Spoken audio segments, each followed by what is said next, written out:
KP classes dedicated to excellence. स्वागत है आपका दोबारा से इस नए फ्रेश लेक्चर में। देखो इस लेक्चर में हम क्या करने वाले हैं, इस पूरी की पूरी वीडियो में मैं आपको बता दूं, हम मनी वाले चैप्टर से डील करने वाले हैं। देखिए मनी एंड बैंकिंग जैसा आपने पिछले वाले सेगमेंट में भी समझा था कि एक यूनिट है, लेकिन मनी से भी क्वेश्चन आता है हमारे बुक में। अगर हम बात करें तो ये दो अलग अलग चैप्टर्स है बच्चों। देखिए मनी में आपके लिए इंपॉर्टेंट कौन कौन से क्वेश्चंस हैं जो आपको आपके एग्जाम के पॉइंट ऑफ व्यू से प्रिपेयर करके जाना चाहिए। सबसे पहले तो आता है बेटा सप्लाई ऑफ मनी, है ना। तो मनी सप्लाई याद करके जाना M1 इसमें खासकर आप याद कर लीजिएगा। मनी सप्लाई आपके लिए यहां पे इंपॉर्टेंट हो जाता है। जो दूसरा क्वेश्चन है आपके पास वो आता है सप्लायर्स, है ना। वो आर द सप्लायर्स। सप्लायर्स कौन कौन से हैं ये आप याद कर लीजिएगा। देखिए बहुत बड़ा क्वेश्चन नहीं आता, बहुत बड़ा एक्चुअली में ये टॉपिक ही नहीं है, तो बहुत बड़ा क्वेश्चन कैसे आएगा, राइट। फिर मनी सप्लाई के ऊपर एक क्वेश्चन आ सकता है, तो आप मनी सप्लाई को याद कर लीजिएगा। मतलब इससे ज्यादा आपको यहाँ पढ़ने की जरूरत नहीं है, और आप देखोगे बहुत इजीली ये चैप्टर जो है आप टैकल कर पाओगे, राइट। चलिए तो सबसे पहले एक क्वेश्चन आया 2 नंबर का। इस क्वेश्चन को देखते हैं। Justify the following statement with a valid arguments. बच्चों को मैंने देखा है जहां पर ऐसे क्वेश्चन सीबीएसई पूछता है ना कि आप एक वैलिड आर्ग्यूमेंट दीजिए, है ना, वैलिड आर्ग्यूमेंट दीजिए, वहां बच्चा बड़ा कंफ्यूज हो जाता है। What is valid argument? Sir valid argument क्या होता है? मेरे को तो ये लग रहा है ये स्टेटमेंट बिल्कुल करेक्ट है, या फिर वो डिफ्यूट एक्चुअली कर देता है, मतलब वो करेक्ट नहीं है, इनकरेक्ट है। बट आर्ग्यूमेंट कहां से लाएं? ये एक बड़ी प्रॉब्लम है। मैं बताऊं आपको, बहुत सिंपल है ऐसे क्वेश्चंस को टैकल करना। देखिए money serves as a measure of standard of deferred payment. आपको ये समझ में आ रहा है? स्टैंडर्ड ऑफ डेफर्ड पेमेंट की बात कर रहा है, मतलब फ्यूचर पेमेंट की बात कर रहा है। फ्यूचर पेमेंट्स की बात कर रहा है ना। यहां हम बात किसकी कर रहे हैं? फ्यूचर पेमेंट्स की। So money serves as a measure. Money क्या है? एक मेजर की तरह काम करता है of deferred payment, standard of deferred payment, मतलब फ्यूचर पेमेंट की तरह काम करता है मनी। आपको यह आंसर देना है, बहुत सिंपल है। देखो ध्यान से देखो, अगर मैं इसका आंसर देना चाहूं तो इसका आंसर क्या होगा? देखिए सबसे पहली चीज दैट मनी, अच्छा एक बात और ध्यान रखना कि आपको हमेशा जो आंसर देने हैं ना वो पॉइंटर्स में देने हैं, so that it is now easy कि एक एग्जामिनर उसको चेक कर पाए ना, उसको बहुत इजीली। मतलब आप देखो एक चीज समझो, एग्जामिनर को जितना इजी फील कराओगे ना वो उतने ही अच्छे से आपको मार्क्स अलोकेट करेगा। लेकिन अगर उसको ऐसा लिख के दे दिया आपने जो पढ़ा नहीं जा रहा, या फिर ऐसा जो बिल्कुल पैराग्राफ फॉर्मेट में है, उसको पढ़ने के लिए बहुत सारा एफर्ट करना पड़ेगा, तो शायद आपको वो मार्क्स ना मिले जो कि पॉइंटर्स में लिखने पे आपको मिल सकते थे। ठीक है जी, इस बात का भी ध्यान रखिएगा। So money serves as a function of standard of deferred payment.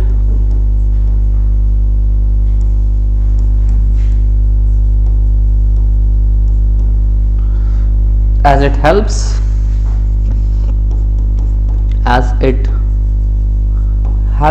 in the future or forward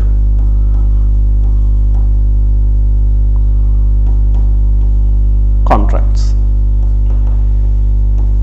where the payment is promised. The payment is promised.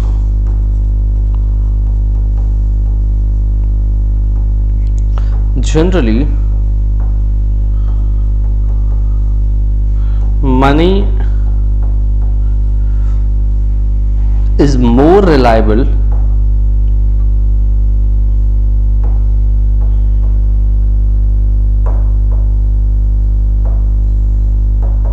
and acceptable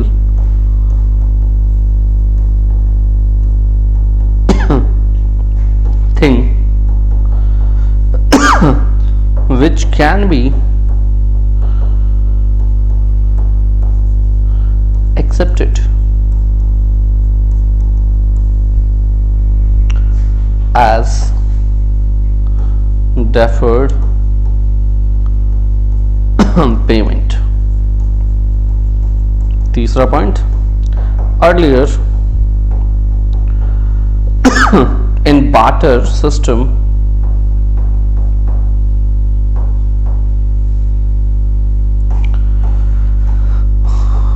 it was the commodities, it was the commodity which was promised to pay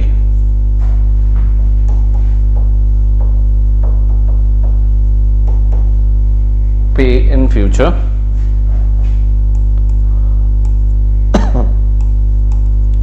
but it changes its value frequently. Its value frequently, which may cause inconvenient, which may cause inconvenient to the buyer और seller, buyer और seller को, है ना। अब समझो, इसमें आप एक एग्जाम्पल मेंशन कर सकते हो, आप चाहो तो इसके अंदर एक एग्जाम्पल भी मेंशन कर सकते हो जिसमें आप लिख सकते हो कि सर देखो, if let's suppose that I invited a carpenter to perform the function of the let's say to make a library, right, or what we can say that let's say a bed, right। भाई अगर मान लो कि वो आपने उसको promise किया that will pay you after 3 or 4 months, but 3-4 महीने बाद आपने क्या प्रॉमिस किया था that आप वीट उसको देने वाले हो 10 kg 20 kg 25 kg whatever, right। अब मान लीजिए 3-4 महीने बाद ऐसा होता है कि वीट की सप्लाई मार्केट में बढ़ जाए, इसकी वजह से क्या होगा, इसकी वजह से जो वीट है वो सस्ता हो गया। सस्ता हो गया तो पहले आपने 10 kg वीट की बात कही थी, लेकिन अब उतने ही काम के लिए मान लो 25 kg वीट आपको देना पड़ेगा, वो आप देना नहीं चाहोगे और वो 25 किलो से कम लेना नहीं चाहेगा। तो ये कौन डिसाइड करेगा, क्योंकि देखो वहां प्राइस टैग तो है नहीं ना, तो ये कौन डिसाइड करेगा। सबसे बड़ी प्रॉब्लम यही होती थी बार्टर सिस्टम में, फ्यूचर पेमेंट जो थी ना बहुत अनऑर्गेनाइज होती थी, बहुत सारा जो है डिस्प्यूट उससे अराइज हो जाता था, जो मनी ने चेंज कर दिया। देखिए मनी को आप 3 महीने 6 महीने 1 साल बाद अगर देने की बात कहते हो तो वहां पे इंटरेस्ट का रेट फिर भी बहुत हद तक स्टेबल रहता है, 3% 5% 6%, वो प्री डिसाइडेड होता है कि आप इंटरेस्ट देने वाले हो नहीं देने वाले हो, है ना, वो कैसे होने वाला है, वो सब कुछ प्री डिसाइडेड होता है। तो आप ध्यान रखिएगा इस बात का कि यहां पर justify the following statement with the valid arguments, ये बहुत इंपॉर्टेंट क्वेश्चन हो जाता है कि भाई अगर स्टैंडर्ड ऑफ डेफरेंट पेमेंट का क्वेश्चन आए तो ये आंसर आप ऐसे लिख देना भाई, सिंपल है। चलें आगे बढ़े, आइए नेक्स्ट क्वेश्चन की तरफ चलते हैं। 2024 में 1 मार्कर क्वेश्चन है, which of the following is not a function of money, इनमें से मनी का फंक्शन कौन सा नहीं है। अगर आप ध्यान से देखो तो यहां पे लिखा है मीडियम ऑफ एक्सचेंज, हाँ जी, क्या मीडियम ऑफ एक्सचेंज मनी का फंक्शन है या नहीं है? बिल्कुल है साहब, medium of exchange money function है। मेजर ऑफ वैल्यू भी मनी फंक्शन है। सोर्स ऑफ इनकम, हाँ जी, ये है क्या? नहीं, ये नहीं। And standard of deferred payment, ये तो अभी आपने पढ़ा भी है, ये भी है, राइट। तो ऐसे आपको ध्यान रखना है, यहां पे सी आपका आंसर हो जाएगा, right. So source of income नहीं होता बच्चों, कहीं से भी आपका सोर्स ऑफ इनकम नहीं होता। नेक्स्ट आप देखिएगा 2025 के क्वेश्चन पे आ जाते हैं। ये 2025 में हमारा 1 नंबर का पूछा गया क्वेश्चन है। क्वेश्चन क्या है, इरफान जो कि एक स्टूडेंट है, बोरो करता है 80,000 to finance his college fees. ठीक है जी, बिल्कुल सही है। So he helps to begin repaying the loan 6 months after his graduation, making payments over the span of 10 years. ठीक है जी, उसने बोला he plans to begin repaying the loan 6 months after his graduation. Graduation के 6 महीने बाद वो loan पे करेगा, making payment over a span of 10 years, और 10 साल में वो लोन पे करेगा। Based on the above text, identify करो कौन सा है भाई, स्टैंडर्ड ऑफ डेफर्ड पेमेंट, है ना। तो मतलब आप एक चीज समझ रहे हो, जो फंक्शंस ऑफ मनी है ना, ये भी इंपॉर्टेंट है आपके लिए।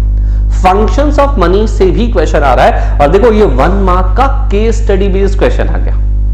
आसान था, लेकिन ये 1 मार्क का क्या है बच्चे, केस स्टडी बेस्ड एक क्वेश्चन आपके सामने आ गया। हाँ जी, ध्यान रखिएगा, इस तरह के क्वेश्चंस भी आता है। और आप देखो स्टैंडर्ड ऑफ डेफर्ड पेमेंट, जो मनी के फंक्शंस हैं, है ना, उसमें स्टैंडर्ड ऑफ डेफर्ड पेमेंट जो है वो बहुत इंपॉर्टेंट है, वहां से क्वेश्चंस आपसे पूछे जा रहे हैं। एक कैच आपको यहां से ये भी मिल जाता है। ठीक है जी, चलो नेक्स्ट अगेन 2025 का एक और बढ़िया सा क्वेश्चन। क्वेश्चन क्या कहता है कि असर्शन है money is a store of value. क्या मनी में स्टोर ऑफ वैल्यू है या नहीं? हाँ सर, मनी को स्टोर ऑफ वैल्यू तो है, it is correct, it is true. दूसरा है money can be used for the future purchase. हाँ भाई, ये भी ट्रू है, फ्यूचर परचेज के लिए भी मनी को यूज कर सकते हो। सो बोथ ट्रू है क्या? A and assertion and reason. अच्छा ओके, यहां पर देखो मनी स्टोर ऑफ वैल्यू के लिए हेल्प करता है, यस। और रीजन क्या है? Money can be use for the future purchase. हाँ भी कर सकता है। तो आप देखो यहाँ पे A and R both are true, है ना। And R explains A. क्या आर ए को एक्सप्लेन कर रहे हैं क्या? ये इंपॉर्टेंट है, यहां से देखना, है ना। फ्यूचर परचेज के लिए यानी कि स्टोर ऑफ वैल्यू एक्सप्लेनेशन है क्या? नहीं। R does not explain A, R A को एक्सप्लेन नहीं करता, आर यहां पर ए को एक्सप्लेन नहीं करता। So this answer is correct. आपका यहाँ पे आंसर जो है बी करेक्ट हो जाएगा बच्चों। ठीक है जी, चलो काफी बार जबरदस्ती के क्वेश्चन बनाए जाते हैं, लेकिन आप फंसना मत ऐसे क्वेश्चंस में। आओ थोड़ा पीछे चलते हैं, 2023 का क्वेश्चन उठाते हैं। 2023 का क्वेश्चन उठाते हैं। 2023 में क्वेश्चन आया explain any two functions of money. कोई भी दो फंक्शंस आप बताइए। अच्छा आपको पता है जब हम फंक्शंस ऑफ मनी की बात करते हैं, फंक्शंस ऑफ मनी दो, तो सबसे पहले क्या है? Measure of value, measure of value 2 number का क्वेश्चन है, 3 नंबर का। ठीक है, तो मेजर ऑफ वैल्यू को एक्सप्लेन करना भाई। So money helps in measurement of different things in a single unit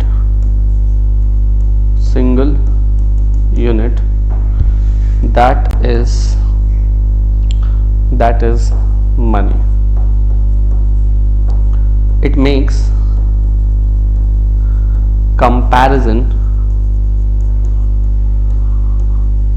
easy. It makes comparison easy for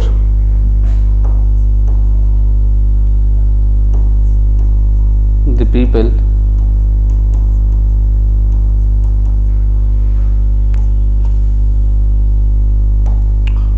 दूसरा पॉइंट लिखिए इसी में,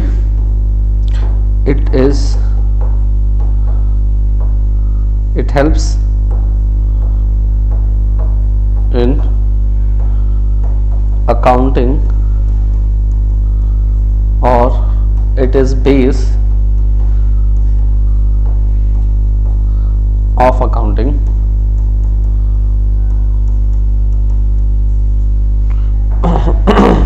और यहाँ थर्ड पॉइंट में before money it was hard to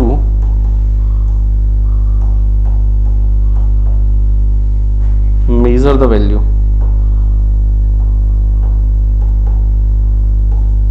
in single unit.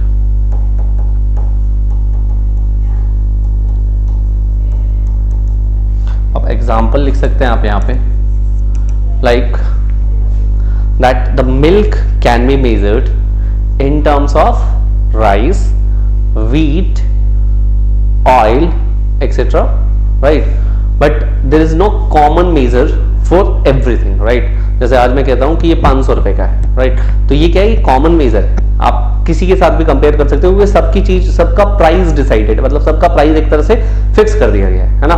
But मैं कहूँ कि ये 10 किलो गेहूं के बदले है, कोई कहेगा मेरा गेहूं तो बहुत अच्छा है तो ये 8 किलो में मिल जाएगा, कोई कहेगा चावल के बदले है 5 किलो, है ना, और मेरा चावल बहुत अच्छा है तो 2 किलो चावल में मिल जाएगा। So there is what something जो कि बहुत बहुत ज्यादा कंफ्यूजिंग है। दैट्स व्हाई पहला फंक्शन तो आप मेजर ऑफ वैल्यू लिख सकते हो। वैसे अब दूसरा फंक्शन अगर आपको लिखना है तो आप यहाँ पे लिख सकते हो दैट मनी क्या करता है, मनी का एक आपने पढ़ा है डेफर्ड पेमेंट में हेल्प करता है, वो भी आप लिख सकते हो, ठीक है, हेल्प्स इन डेफर्ड पेमेंट। इसके अलावा आप ले सकते हो फैसिलिटेट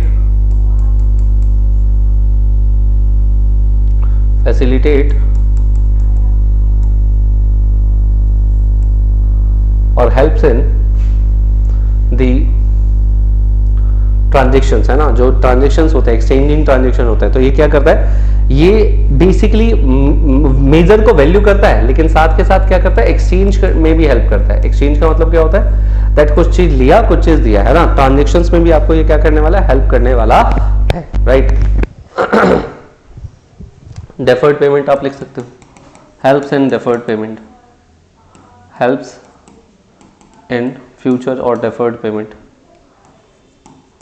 डेफर्ड पेमेंट में ये आपकी हेल्प कर देता है, ये भी आप लिख सकते हो। यहाँ पे 2 ही पूछे हैं आपसे, लेकिन आप इसमें 3 लिख सकते हो, 4 लिख सकते हो, आपकी मर्जी है, मतलब 2 को आप एक्सप्लेन कर दीजिए, इतना भी आपके लिए काफ़ी रहेगा, ठीक है जी। तो ये क्वेश्चन भी आपके लिए ईजी हो जाएगा। दैट्स इट, इस वाले सेगमेंट में, इस वाले यूनिट में इतना ही है, और हम मिलेंगे भाई अगले वाले यूनिट में, जिसमें और भी हम क्वेश्चंस को डील करेंगे। Thank you very much. KP classes dedicated to excellence.